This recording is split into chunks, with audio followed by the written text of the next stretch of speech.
Are you? How are you? Yeah, nice to see you again. I know. It's been such a long time. People are going to be talking. It's been such a build-up to this album, hasn't it? Is it kind of a relief that the day is nearly here now? I don't really know how I feel about it, actually, because I found there's many stages to a record. There's the stage where it's in your head, and it's, you know, like, this is going to be great, you know, and then there's a stage where, you know, your family hear it, and people who are wandering past the studio get to hear a bit of it. And then there's obviously the phase where the general public get to hear it. It's released and it goes out to radio and everyone has an opinion, and whether it's good or bad. And so, yeah, we're kind of into that last phase right now. And I guess, yeah, I'm always a bit worried. I think if you're not worried, you know, I've spent a lot of time, put a lot of heart and soul into this, so I want people to like it. So I think there's always a bit of worry with a new record. And obviously you get that feedback much more simpler than you did 14 years ago. There's too much honesty these days. There's far too much. It's very overrated honesty. I stay away from it wherever I can. But yeah, there is. And obviously, you know, as an artist, you do want to hear what your fans have to say about it. You know, when iTunes come around and you could read comments, I was always on there reading them. And yeah, it's interesting. It's interesting. You always want to be in tune with what your audience thinks and what they like. It's just the stuff they don't like you don't want to know. Do you respond to that? Because James Blunt's been doing that, hasn't he, recently? He's been responding to people. Obviously, he gets quite a bit of kind of hate on there. Yeah, I do reply all the time to people directly, but it never usually goes past, you know, happy birthday, you know, have a happy wedding anniversary. I don't get tied into, because the problem with Twitter is that there's a lot of people on there who want to be noticed, who want attention, and by writing really horrible stuff, it's their way of trying to get attention. So when you give it them, they're just in their element. It's the best way. But nobody hates you anyway. National treasure you are, as you were described recently, weren't you? I think it was me. No, I think it was Robbie. Robbie said that, didn't he? Was it? Yeah, it was Robbie, I think. Wow, God, I owe him a meal. I can't believe you missed that. Yeah. So anyway, obviously, the first single has been played on the radio for a good few weeks now. Yeah. Is it still that kind of thrill? And obviously, a bit more of a thrill, but it's your song and just your song. No, I don't think so. I think, you know, the band stuff, I always, if I have to put my life in order, I always obviously start with your family. That's very important, because they may be listening today. But first and foremost for me is the band. So when Take That have stuff coming, you know, my pride is, I'm very proud of the stuff we do with the band, and we have this amazing history. And so that is number one for me. Number two is all my other musical things, like, you know, my solo record, my stuff for the Jubilee, whatever I get involved in, the musicals I'm writing, that comes in second place behind the band. And then in third is all my TV stuff, you know, the sort of talking head stuff. And that's the sort of order of my life. So I'm going to be really proud when this record comes out, but nothing beats the pride of being in a team of people making something go to number one, and it's just amazing. It's always I think for the audience it always feels like a big event, but for us as people, I Take That album is a big event for us.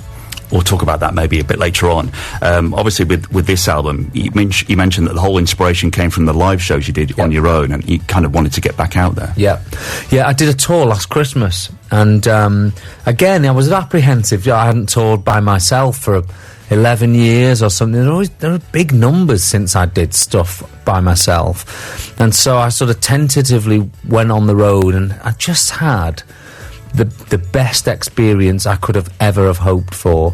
We ended up extending the tour 3 times. It was just nothing but love every night, from the stage and from the audience. And I just thought, oh, is this telling me something? You know, does that mean I need to do a record now? And it kind of was. It was saying, yes, there's people out there who want to see you perform, they want to hear your music. And just, I needed to get rid of this thing of I haven't had a record for so many years, and it kind of ended so weirdly last time. I wanted to put it all to bed, that stuff. And so I really dived into it, and I've had the most fun I've had making any record, I think. Let's play the next single, which is obviously the Christmas one with Elton. There's a great story that you had literally, 3 hours with him. He was on the way to the football, wasn't he, at the time as well? It was the day we recorded with Elton was the day Watford were at Wembley. So it was a massive day for him. The playoff final, yeah. And I made sure that we got him before the game. because not that I was trying to predict the result, but I thought if they win, he's going to be amazing. But if they don't win, I thought this is going to be a catastrophe. So we got him from, I think it was 10 till 1 or 2, Monday morning, Bank Holiday Monday, in Abbey Road Studios. And it was incredible. It was one of those things that when I got home that afternoon and I sat down, I thought, did that just happen to me? It just felt so surreal, but also so brilliant. We had a real laugh. And that same day, instead of just recording the song itself, we shot the video at the same time. So we sort of, although we had him for 3 hours, we made the most of it. Got value for money, yeah. All right, let's play that song right now. Let's talk about the rest of the album. Some great tracks on there, including one which, the first time I heard it, sounded like the Beatles to me, which is Requiem. Requiem, the track 1. Yeah. Yeah, it's a funny thing with me. When I strip myself back as a songwriter and start, I often start just at the piano, that two things come out. There's a folk thing with me, and it takes me back to when my mum used to play a lot of Lonnie Donegan, and she used to play a lot of Johnny Cash at home, and it was always filled with music, our house. And the other acts that she used to play was the Beatles, a lot of the Beatles, because my mum used to go to the Cavern when she was little. So she had this brilliant collection of vinyl music.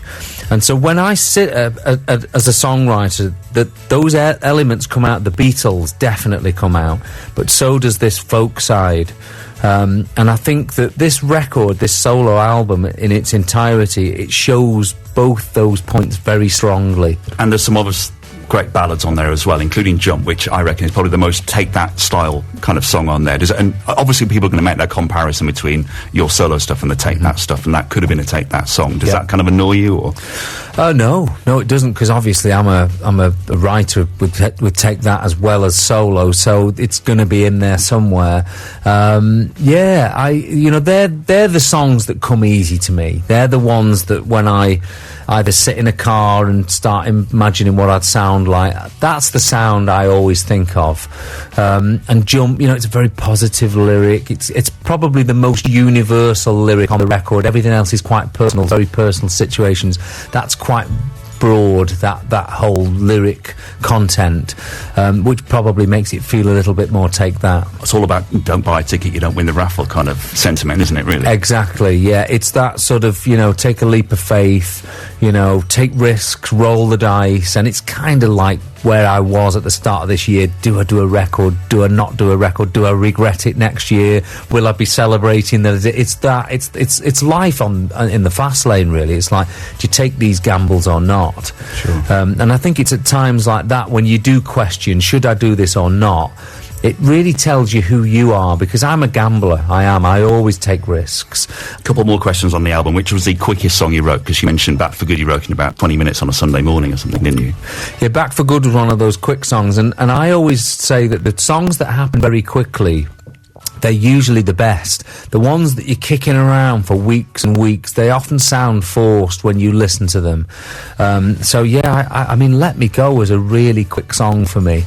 And as usual, I work on 2 or 3 tracks at a time, so I'll be coming back to a song, opening up Let Me Go again, going back to another song. But I think Let Me Go was like 45 minutes. And, I made a demo of it, and the demo's not too dissimilar to the finished record in a way. And have you swapped albums with Robbie? I've had a few previews of his, because I've written a song on his record. Oh, right. But I haven't given him any previews of mine yet, and I know he's dying for it, because whenever I call him, he's got Let Me Go on. And he's dancing around the kitchen. We're big fans of each other, me and Rob. But I do know he's a big fan of that song. He'll be downloading on Monday then, definitely, yeah. I might send it in before then. That's very kind of you. Let's play Let Me Go, okay. Gary, thanks very much. Thank you.